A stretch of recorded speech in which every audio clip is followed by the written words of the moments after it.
Сизге ошондо келип түшүндүрүп берген. Келип түшүндүрүп берген менен иш жасаган башка да. Алмаз Акунжанович, көрдүңүзбү? Тиешелүү органдарга 2 жылдан бери айтылып келип аткан, ооба сүйлөшүлгөн дегенден башка иш болгон жок. Айсара Нышановна, тиешелүү орган биз эмес. Сиз тиешелүү органга айттыңыз, жолдун жумушун ким алып барат? Тиешелүү орган бар, сиз туура айтып атасыз. Бирок сиз не по адресу обращаетесь. Биз жол боюнча жооп бербейбиз. Түшүнбөй атат окшойсуз. Сиз өзүңүзгө тиешелүү жээктин ишин да кылган жоксуздар. Замыңыз билет. Бекемдөө иштери болуп атат. 170 метрди бүтүрүп берем дегенсиз, туурабы? Сүйлөшкөндө. Айсара Нышановна, түшүндүк, ал габион берилет, айыл өкмөткө берилет. Габионду айыл өкмөттүн күчүн менен ошол жер жергиликтүү тургундар менен коюлат технологиясы боюнча. Биз айттык, график боюнча барат, ошол жерге берилет.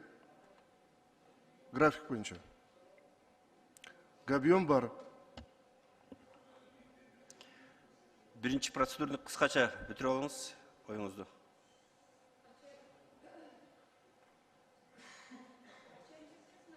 Биринчи процедураны. Аппарат. Сизге тиешеси жок деп эле отурасыңар да. Тиешелүү Мага органдар. эмнеге бул күнөөнү айтып атасыз? Мага эмнеге бул күнөөнү айтып атасыз? Жок, мен МЧСке тиешелүү ишти айтып атам. Сиз мага тиешелүү жумушту айттыңыз. Габион сетка бар, алыңыздар иштетсе болот. А жол при чем тут? Бобек Эргеш. Кандай? Бобек Эргеш. Жолго кандай менин тиешем бар? МЧСтин кандай тиешеси жок? Жолго жок. Жок, мен жээк жөнүндө сүйлөп атам. Жээк тууралуу габиону сеткалар бар. Габиондун сеткаларын жасаган эмессиздер. Сиз эмнеге мага кыйкырып атасыз? Мен кыйкырган жокмун. Кандай акыңыз бар сиздин менен? Мен элдин кайрылуусун айтып атам сизге. Кандай эле сиз билбейсиз? Күнөөсү жок. МЧСке тиешелүү жээк жөнүндө сүйлөп атам мен сизге. Күнөөнү илип атасыз. Айсара Нышановна. Да. Бобек Эргеш, сураныч.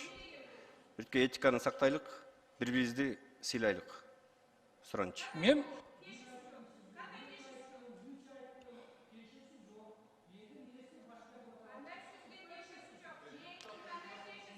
Биринчи процедураны эмнеге өчүрүп койдуңар?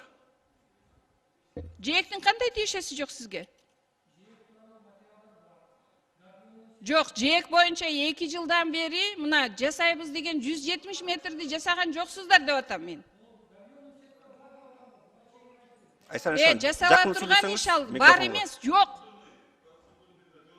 Жакын эметсеңиз, микрофонго жакын айтсаңыз, оюңузду бүтүрүп алыңыз. Микрофонго айтып атам, мына жээк жөнүндө болуп атат. 170 метрди жасап берем деп МЧС айткан. Жасаганыңар жок деп атам мен сизге.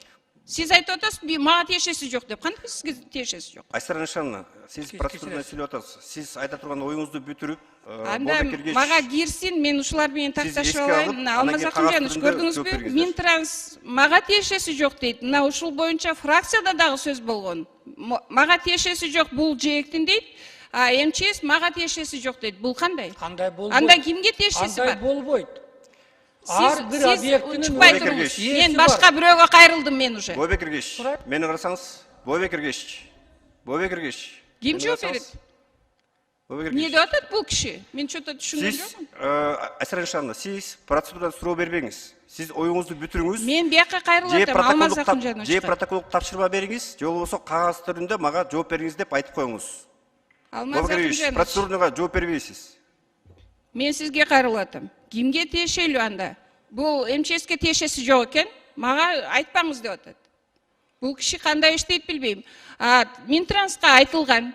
Булар өздөрүнүн жээгин алышты. Жолдун жээгиндеги габионду мен жаткырам деп айтты. МЧС мага тиешеси жок деп атат. Кимге кайрылыш керек анда эл?